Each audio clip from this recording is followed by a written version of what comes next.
Hello everyone. Today I am going to explain you sources of demand and supply of foreign exchange. So let's start with it.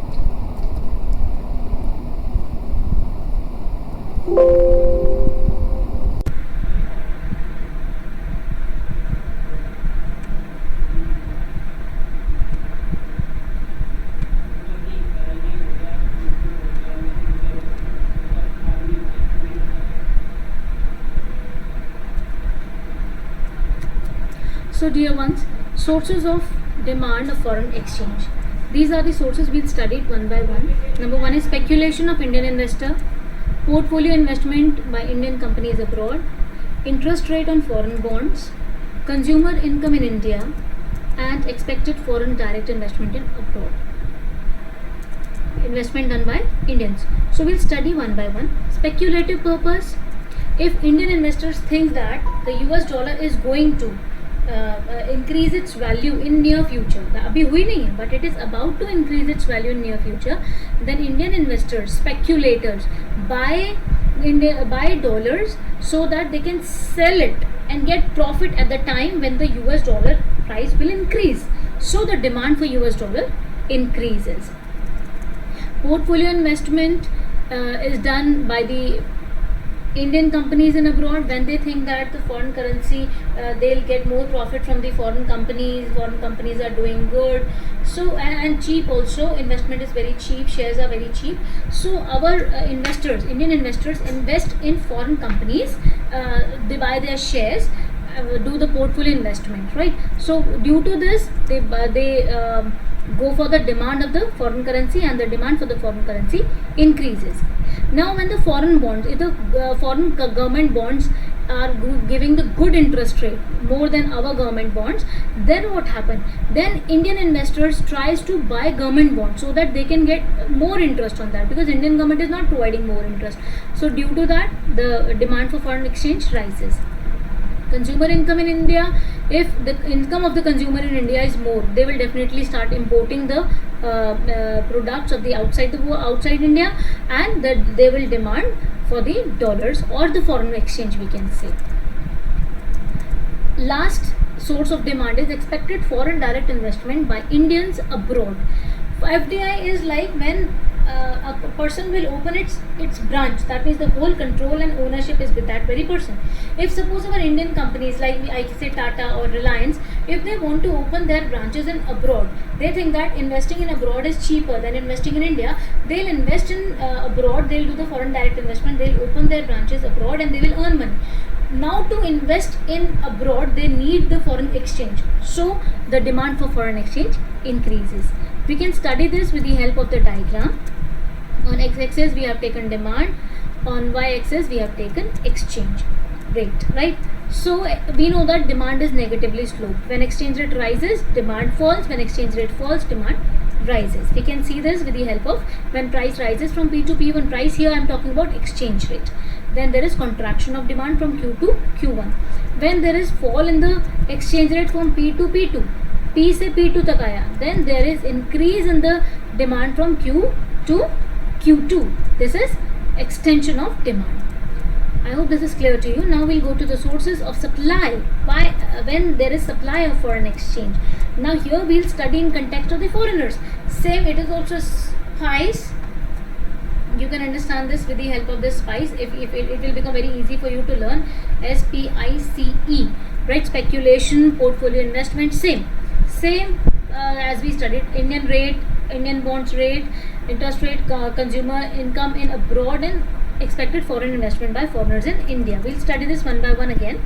Speculative purpose. Now here we'll talk about the foreign investors. If they believe that Indian rupees value is going to be hike in near future, rise होने वाली है, then what foreign investors does, they buy the Indian rupee and they supply the dollars to the foreign exchange market.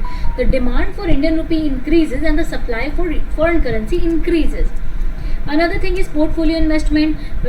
Foreign companies or foreign individuals start investing in our companies, like some foreigner investing in Reliance, right? He's buying the shares of the Reliance because when he sees that Indian currency is so cheap, they can invest in our country, they can earn more money from us right? So at that moment they will demand for the Indian currency, domestic currency, and they will supply the foreign currency, right?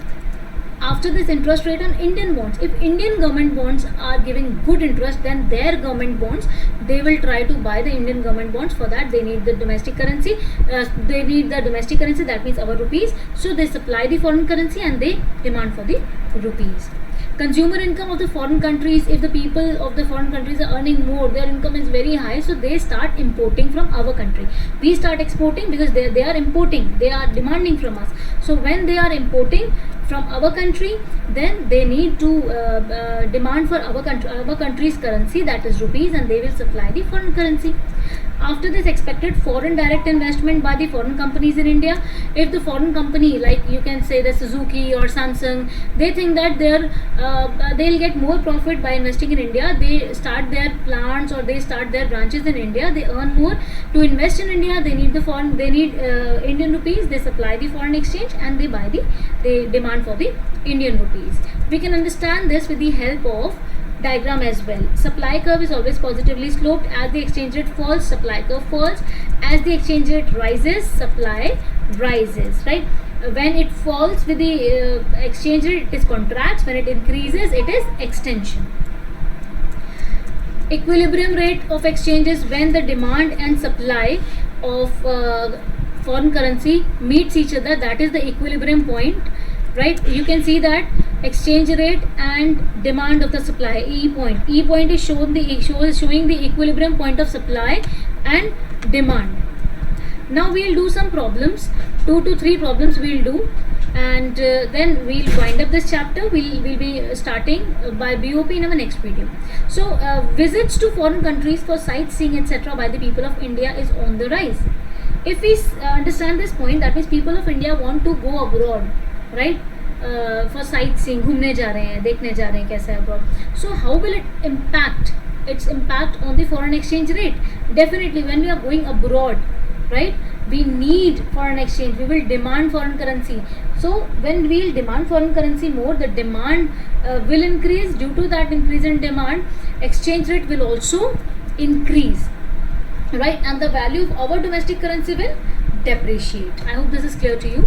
Next problem, according to the recent media reports, USA has accused China of currency devaluation to promote its exports. In the light of the given media report, comment how exports can be promoted through the currency devaluation. USA ने accuse किया है कि China ने जानबूझ के अपनी value कम की. देखो, दो चीज़ें हैं, devaluation and depreciation. Devaluation is deliberately अपनी वैल्यू कम करना, depreciation is अपने आप मार्केट फोर्सेस की वजह से हमारी वैल्यू कम हो जाना. तो यूएसए ने बोला चाइना ने जानबूझ के अपनी वैल्यू कम की है ताकि वो अपने एक्सपोर्ट्स बढ़ा सके. Yes, it is true. When we devaluate our value, our currency becomes cheaper for the other countries, and then when our country becomes cheaper, other countries will invest in our country. They will buy the products for our country, right, that are produced in our country. That's why China did this thing. It is absolutely correct. Devaluation promotes exports, right? And due to that, the production and sale of the importing country USA will affect, because now the people of the USA are demanding for the China's product because that is cheaper. And the last question, distinguish between fixed exchange rate and floating exchange rate. And another one is, if exchange rate falls, explain its effects on exports and imports. अगर exchange rate कम हो जाता है तो उसका export और import पे क्या फर्क पड़ेगा? We know that exchange rate which is fixed by the government is fixed exchange rate which is determined by the market forces of supply and demand. It is flexible exchange rate.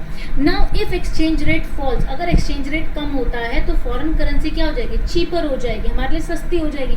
Where we were giving rupees 70, now we are about to give rupees 50. सस्ता हो गया, ठीक है. इससे imports बढ़ जाएंगे, हम बाहर से ज़्यादा खरीदेंगे, और export कम हो जाएंगे because our currency become expensive for them, right? So this is how exchange rate affects on exports and imports. Thank you. God bless you all.